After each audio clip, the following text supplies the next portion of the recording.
سلمیٰ ایک انتہائی محنتی اور فرض شناس لڑکی تھی۔ اس نے ایک انتہائی غریب خاندان میں آنکھ کھولی تھی، مگر یہ والدین کے رزق حلال اور ان کی اچھی تربیت کا نتیجہ تھا کہ اس نے شروع سے ہی پاکیزہ سوچ کو پروان چڑھایا اور محنت اور جہد مسلسل پر یقین رکھا۔ سلمیٰ کے والد ایک مقامی فارم پر معمولی ملازم تھے اور والدہ مکمل طور پر ایک گھریلو خاتون، جن کی سوچ اپنے گھر سے شروع ہوتی تھی اور وہیں پر ختم۔ باہر کی دنیا کے بارے میں وہ مکمل طور پر نا آشنا تھیں۔ مسز جبار ایک سیدھی سادی خاتون تھی جنہیں اپنے 3 بچوں کو تعلیم دلوانے کا شوق جنون کی حد تک تھا۔ یہی وجہ تھی کہ نامساعد حالات کے باوجود بھی جبار صاحب نے اپنے بچوں کو حسب توفیق اسکولوں اور کالجوں میں پڑھایا۔ سلمیٰ ان کی سب سے بڑی بیٹی تھی۔ اس کے بعد عامر اور شاہد۔ تینوں بہن بھائیوں میں 2-2 سال کا فرق تھا۔ سلمیٰ نے میٹرک کے بعد FA اور BA میں امتیازی نمبروں سے پاس کیا۔ آگے وہ MA ایجوکیشن کی تیاری کر رہی تھی کہ شاہد سے شادی ہو گئی۔ شاہد بنیادی طور پر ایک شریف اور مہذب انسان تھا۔ اس نے سلمیٰ کے ساتھ بہت اچھا سلوک کیا اور وقتی طور پر اسے بھی یہی محسوس ہوا کہ اس کی تکلیفوں کے دن کٹ گئے ہیں، مگر جلد ہی اسے اپنی خوش فہمی کا احساس ہو گیا جب اس کے سسرال والوں نے اپنا رنگ دکھانا شروع کر دیا۔ اس کی ساس اور ایک نند نے صحیح معنوں میں اس کا نکتہ بند کر دیا۔ سلمیٰ نہ صرف پڑھائی میں اچھی تھی بلکہ اس کی امی نے اسے گھر گرہستی کے رموزے بھی بخوبی سکھائے تھے۔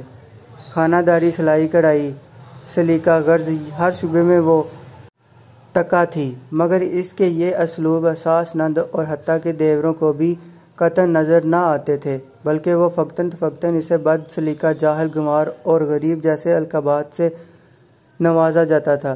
اسے اس بات پر حیرت ہوتی کہ اس نے اپنے والدین اساتذہ کو یہی کہتے ہوئے سنا تھا کہ تعلیم ہی اصل دولت ہے، روپے پیسے تو آنی جانی چیز ہے، تو پھر اسے غربت کا طعنہ کیوں دیا جاتا ہے؟ آہستہ آہستہ اسے اس بات کا احساس ہونا شروع ہوا کہ اس معاشرے میں زندہ رہنے کے لیے دولت کی اہمیت بھی اپنی جگہ مسلم ہے، لیکن یہ اس کے والدین کی پاکیزہ تربیت اور رزق حلال کا نتیجہ تھا کہ دولت کے حصول کے لیے اس نے کبھی بھی غلط راستے کے بارے میں نہیں سوچا تھا۔ قدرت نے بھی اسے اپنی حالت کو بہتر بنانے میں مدد دی۔ سچ کہتے ہیں کہ نیت نیک ہو اور انسان کا عزم سچا ہو تو اللہ تعالیٰ غیب سے ایسی امداد مہیا کرتے ہیں جہاں سے اسے گمان بھی نہیں ہوتا۔ ایک دن سلمیٰ کی ایک پرانی سہیلی اسے ملنے آئی۔ اس کی حالت دیکھ کر اور خاص طور پر اس کے سسرال والوں کا رویہ دیکھ کر اسے بہت افسوس ہوا۔ سلمیٰ بھی اس سے سچ نہ چھپا پائی اور اس نے روتے ہوئے اپنی تمام داستان اسے سنا ڈالی۔ رضیہ اس کی ہمدرد سہیلی تھی۔ اس نے مشورہ دیا کہ وہ علامہ اقبال اوپن یونیورسٹی کی فصلاحتی تعلیم کی سہولت سے فائدہ اٹھائے اور اپنا MA مکمل کرے۔ اس طرح وہ گھریلو کام بھی کر سکے گی اور اپنی تعلیم بھی بڑھا لے گی۔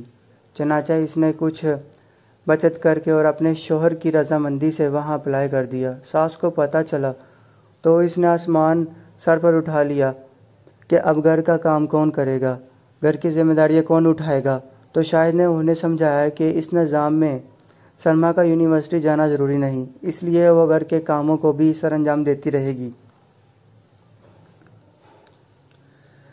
سلمیٰ سلائی کڑھائی میں تو ماہر تھی ہی، اللہ نے اس کی ایک اور طریقے سے مدد فرمائی۔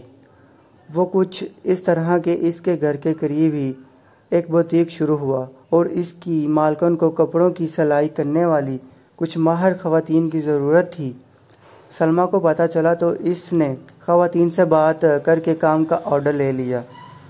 گھر کی سلائی مشین پر اس نے موٹر لگوا لی اور ساتھ ہی اس کی اچھی تعلیم اور ریکارڈ کی وجہ سے قریبی پوش علاقے کے کچھ بچوں نے اسے ٹیوشن لینی شروع کر دی۔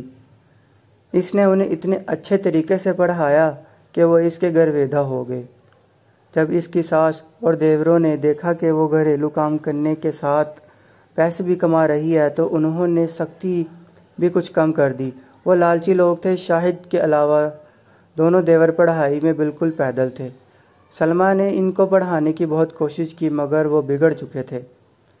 اسی طرح اس کی نند بھی میٹرک کر کے گھر میں فارغ تھی اور اسے سارا دن تیار ہو کر ٹی وی دیکھنے کے علاوہ اور بھابھی کی شکایتیں لگانے کے علاوہ کوئی کام نہ ہوتا تھا۔ سلمیٰ کی ماں جب یہ ساری صورتحال دیکھتی تو اسے بہت رنج ہوتا، مگر پھر شاہد کی شرافت اور اس کے حسن سلوک کو دیکھتے ہوئے اسے کسی حد تک صبر آ جاتا اور وہ اپنی بیٹی کے اچھے نصیبوں کی دعا کرتی ہوئی چلی جاتی۔ شادی کو 2 سال گزر گئے تھے۔ سلمیٰ کی گود ابھی تک خالی تھی اور اس کی ساس کے چلائے ہوئے نشتروں میں اس کے بانجھ ہونے کے طعنوں کا اضافہ بھی ہو چکا تھا۔ اسی دوران اس کا ایم اے بہت اچھے نمبروں سے پاس ہو گیا تھا اور اس نے اسپیشلائزیشن کے لیے آگے اپلائی کر دیا۔ شاہد کی بھی پروموشن ہو گئی۔ سلائی اور ٹیوشن کا کام بہت بڑھ گیا تھا، مگر سلمیٰ کو جیسے اللہ نے آہنی صلہ دیا تھا، وہ چپ چاپ اپنے سسرال والوں کے مظالم برداشت کرتی اور اپنی ساری کمائی ان کے حوالے کر دیتی۔ شاہد یہ سب کچھ دیکھتا، مگر ماں، بہن اور بھائیوں کے آگے بولنے کی ہمت اس میں نہ تھی۔ گھر کا بوجھ کم کرنے کے لیے اس نے بھی شام کو ایک فیکٹری میں جانا شروع کر دیا تھا۔ اسی دوران حکومت کی طرف سے اسکولوں کی پرنسپل اور سینئر اساتذہ کی خالی نشستوں کا اشتہار اخبار میں چھپا۔ تجربہ نہ ہونے کی وجہ سے سلمیٰ پرنسپل کی سیٹ کے لیے تو اپلائی نہ کر سکی، مگر اس نے سینئر ٹیچر کی پوسٹ کے لیے فارم جمع کروا دیا۔ ساتھ ہی اس کا ایم فل بھی مکمل ہو رہا تھا۔ اسے منتخب ہونے کی امید مل گئی، مگر اسے جو سیٹ ملی وہ سندھ پنوآکل میں تھی۔ اس نے اپنے شوہر سے بات کی اور شاہد نے کچھ تنگ و دو کے بعد اپنے گھر والوں کو آمادہ کر لیا۔ ان لوگوں کو محض پیسے سے غرض تھی، اسی لیے کچھ پس و پیش کے بعد وہ مان گئے تھے۔ شاہد نے اپنے گھر والوں کے علم میں لائے بغیر اسی علاقے میں ٹرانسفر کی کوشش کی اور اپنے افسران بالا کی منت سماجت کرنے کے بعد اپنی ٹرانسفر کرانے میں کامیاب ہو گیا۔ خدا نے جیسے ان دونوں کو صبر اور اچھی نیت کا ثمر دیا، جیسے ہی وہ دونوں اپنو عقل شفٹ ہوئے، سلمیٰ کی گود بھی بڑی ہو گئی۔ 5 سال تجربہ مکمل ہونے پر اس نے پرنسپل کے لیے درخواست دی اور تحریری امتحان میں پاس کیا۔ اچھی تعلیم، کیریئر اور شاندار ریکارڈ کو مد نظر رکھتے ہوئے انٹرویو پینل کے اراکین نے کامیاب امیدواروں میں اسے پہلے نمبر پر منتخب کیا۔ اس دوران اللہ نے اسے ایک بیٹا اور بیٹی بھی نواز دیا تھا۔ شاہد نے اپنی بہن کا رشتہ دفتر کے ایک عمر رسید کلرک سے کر دیا اور اپنے بھائیوں کو قرض لے کر باہر بھجوا دیا۔ باہر کے دھکے کھانے سے ان کی بری عادتیں بھی کم ہوئیں۔ وہاں ان کو مزدوری کرنا پڑی۔ اپنی ماں اور باپ کو شاہد نے ساتھ رکھ لیا۔ بیٹے کی شادی اور دوم کے بیٹوں کو باہر بھجوانے کی وجہ سے اب اس کے طرز عمل میں بھی تبدیلی آ چکی تھی۔ سلمیٰ اور شاہد نے نیک نیتی سے اپنے فرائض نبھائے، اپنی بہن بھائیوں کی مدد کی اور جہد مسلسل سے اپنے حالات کو سنوارنے کی صحیح کی، جس کے نتیجے انہیں معاشرے میں ایک باعزت مقام کی شکل میں حاصل ہوا۔ ہمیں بھی چاہیے کہ اگر زندگی میں کوئی راستہ دشوار گزرا ہو تو مایوسی کے اندھیروں سے بٹنے کی بجائے اپنے رب سے لو لگائیں اور مستقل مزاجی سے محنت کریں۔ اللہ تعالیٰ محنت اور سچی نیت اور خلوص کا صلہ کبھی نہیں رائگاں جانے دیتا۔ ناظرین، یقیناً آپ اپنی زندگی کے خوب مزے لوٹ رہے ہوں گے۔ اگر آپ میری ویڈیو کے حصے تک پہنچ ہی گئے ہیں تو میرے چینل کو لائک، شیئر اور سبسکرائب کرنا نہ بھولیے گا۔ خدا نگہبان۔